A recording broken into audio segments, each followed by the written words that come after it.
안녕하십니까, 쇼킹 부동산입니다. 무순위 입주자 모집 공고 2개가 발표됐습니다. 하나는 송도럭스 오션 SK뷰고요. 또 하나가 칸타빌 수유 팰리스였습니다. 자, 이 두 가지의 입주자 모집 공고를 저희가 소개해드리면서 분양시장에 중대한 변화가 오고 있다는 부분 설명을 드리고자 합니다. 영상 전에 구독 부탁드리겠습니다. 최근 송도 지역에요, 연이은 무순위 접수가 이어지고 있습니다. 얼마 전에 송도 자이 더스타 무순위 접수 입주자 모집 공고 있었잖아요. 여기는 자, 계약을 딱 끝내봤더니 35% 미계약이 발생을 했습니다. 그리고 최종적으로 84세대가 무순위 접수에 나왔다는 부분이에요. 이게 굉장히 부동산 시장에 큰 뉴스였습니다. 이 시기까지만 해도 송도 같은 이기 지역에서 미계약, 미분양이 발생한다? 상상도 못했었거든요. 왜? 워낙 청약시장이 과열됐기 때문에 그 청약시장이 과열된 거에 변화는 첫 번째 징조가 바로 송도 자이 더스타였다는 거죠. 자, 그런데 송도 럭스 오션 SK뷰는요, 송도 자이 더스타보다 분양가가 5%가량 더 저렴했어요. 송도 자이 더스타 같은 경우는요, 전용 84제곱미터 고층 기준으로 9억 5천에다가 확장비가 3억 3천만 원 하다 보니까 거의 10억 가까이 됐거든요. 미분양 비율이 5.4%였습니다. 자, 그런데 얘는 좀 가격을 낮췄어요. 같은 오션뷰 아파트인데 84타입 기준으로 고층 기준 9억에다가 확장비 3,500만 원을 책정했죠. 한 진짜 5천만 원 정도 낮죠. 근데 미분양 비율은 2배가 더 넘었다는 부분이죠. 자, 이것으로 앞으로 송도 지역에서 분양하려는 시행사는 골치가 아플 겁니다. 아이씨, 타이밍 놓쳤다. 솔직히 분양했을 때 가장 성공했을 때는 언제다? 작년 상반기였어요. 언제부터 분위기가 바뀌었냐면은 8월 달에 금리 인상하면서 어떤 게 진행됐다? 사전청약이 진행됐잖아요. 그때부터 사람들이 청약을 가려하기 시작을 했다는 부분입니다. 시간이 갈수록 이런 고가로 분양하는 아파트의 수요가 줄어들 수밖에 없는 구조라는 거죠. 그래서 아마 한동안 송도 지역에서 분양 좀 안 나올 수도 있어요. 왜? 지금 분양하면 피 본다는 거 다 알고 있거든요. 자, 게다가 인천 지역에서 공급이 계속 이어지고 있습니다. 검단역 근간 펜테리움 더 시골로 저희가 얼마 전에 영상 말씀드렸죠. 이 주상복합 아파트 84타입 기준으로 5억 원의 분양가가 책정됐습니다. 좀 비싸다고 해도 5억이에요. 제일 풍경채 검단 2차 같은 경우는요, 4억 7천만 원에 분양을 했습니다. 자, 그리고 힐스테이트 검단 웰카운티 전용 84제곱미터 이하 면적은요, 4억 5천만 원 나왔고요. 가정 2지구는 5억 9천만 원 정도에 나와 있습니다. 자, 그러면은 인천 당해 지역 거주자한테 기회가 많은 거예요. 실제 40점대에서도 당첨 가능성이 굉장히 높을 거라고 보여지고 있거든요. 굳이 9억 넘는 아파트를 살 이유가 없다는 겁니다. 왜? 서울에 더 가까운 지역에서 공급이 많아지고 있기 때문에 무리해서 이 분양가가 맞나 싶을 정도로 높은 분양가를 내가 왜 받겠냐, 청약통장까지 써가면서 이런 생각을 할 수 있다는 거고, 그것이 청약 결과에서 계속 나오고 있다는 겁니다. 자, 앞으로도 공급이 넘쳐납니다. 자, 지금 2분기에 공공사전 청약이 5천호가 잡혀있고 3분기에 7천호 잡혀있고 4분기에 무려 공공사전 청약만 1만 6천호가 잡혀있어요. 여기 남양주 왕숙에 2,500호, 교산 2,200호, 창릉지구 800호 잡혀있거든요. 운정 3지구에서 1,600호, 장성지구에서도 나오고 과천, 과천동에서 나옵니다. 그리고 잘하면 3080 플러스에서도 나올 수가 있어요. 게다가 민간 사전 청약도 굉장히 많이 나오거든요. 자, 그런데 이런 사전 청약은 장점이 있죠. 왜? 동시에 쏟아지잖아요. 수십 개의 단지를 동시에 쏟아붓다 보니까 자, 당연히 수요가 분산되면서 커트라인이 낮아질 수가 있다는 겁니다. 그래서 사전 청약이란 확실한 견제 수단이 있기 때문에 외곽 지역 고분양가 사업장이 외면받는 것이 앞으로도 가속될 거라 보는 부분이죠. 이미 외곽 지역에서 분양시장 이제 미분양 나는 거는 일반화가 됐어요. 자, 그런데 서울 지역에서도요, 충격적인 청약 결과가 나왔습니다. 칸탑의 수유 팰리스 216세대 중에서 198세대 무순위 접수가 진행이 된다는 부분이죠. 전체 모집 포수의 91.6%가 미계약이 난 겁니다. 얘는 78타입인데 10억 2천만 원이 책정됐어요. 자, 북서울자이 폴라리스 무순위 접수가 나온 상황에서 당연히 예상됐던 부분이죠. 북서울자이 폴라리스는 84타입인데 10억이었습니다. 여기 327세대 중에서 18가구가 미분양 났거든요. 청약 경쟁률도 두 자릿수인데 결국에는 미분양으로 끝이 나고 무순위 접수를 진행했다는 부분입니다. 자, 그런데 칸타빌 수유 팰리스는 78타입이 10억 2천만 원? 오히려 더 비싸네? 그러다 보니까 90% 이상 미분양이 났다는 거죠.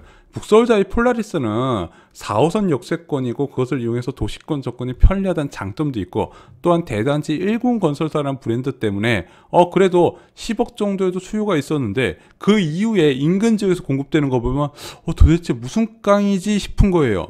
자, 그중 한 곳이 바로 하나포레나 미아입니다. 여기 지금 벌벌 떨고 있을 겁니다. 424세대가 공급되는데 84 타입을 11억 5천만 원에 책정했어요. 그래서 오늘 특별 공급 결과 나오고요. 내년에 1순위 결과 나올 거거든요.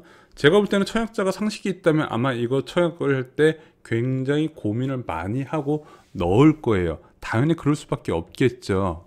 그래서 요즘 시행사들의 분양가 보잖아요. 아예 그냥 일반적인 청에서 털어낼 생각이 아니라 무순위 접수해서 털어낼 목적을 하는 것 같습니다. 왜냐하면 북서울자이 폴라리스의 무순위 청약에 무려 1만 2천 명이나 몰렸거든요.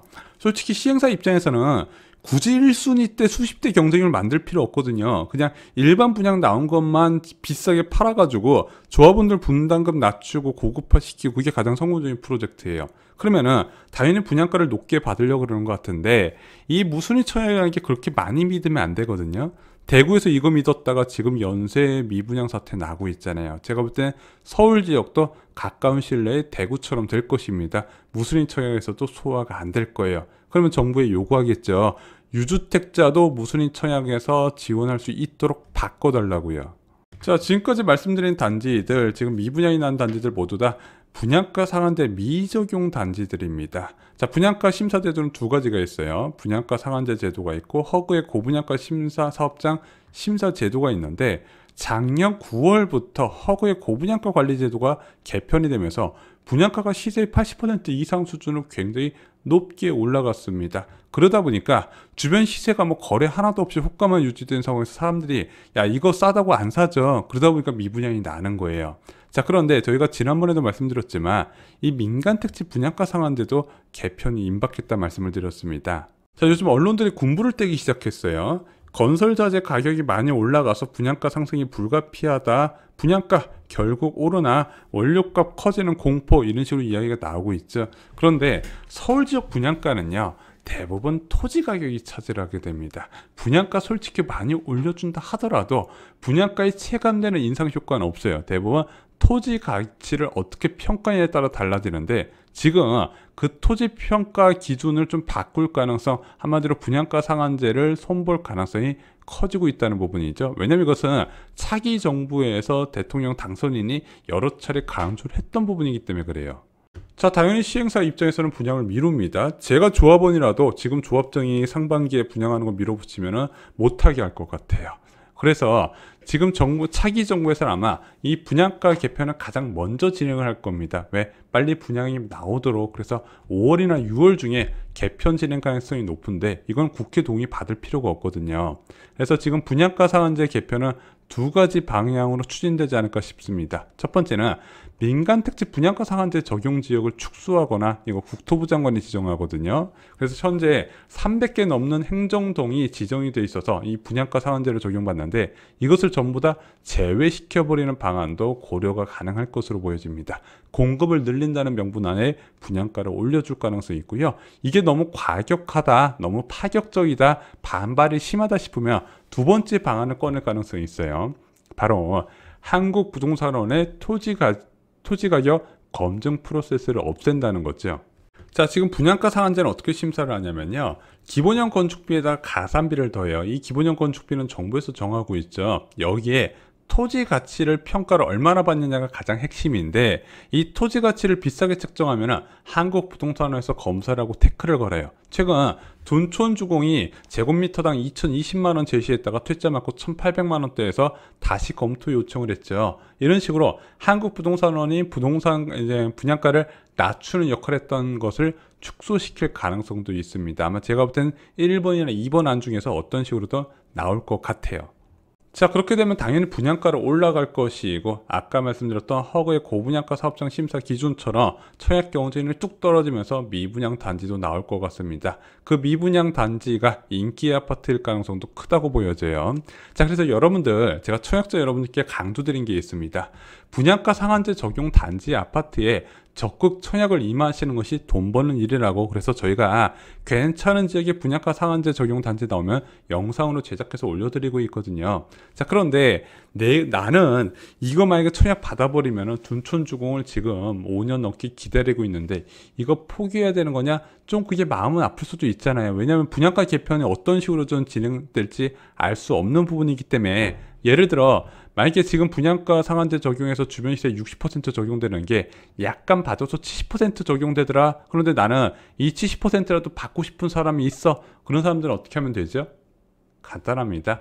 사전 청약을 활용하시면 됩니다. 특히 공공분양 사전 청약을 이용하시면은 공공분양 사전 청약 당첨자 지위를 유지한 상태에서 일반적인 본 청약도 지원이 가능하거든요. 그런 전략을 세우시라고 말씀을 드렸습니다.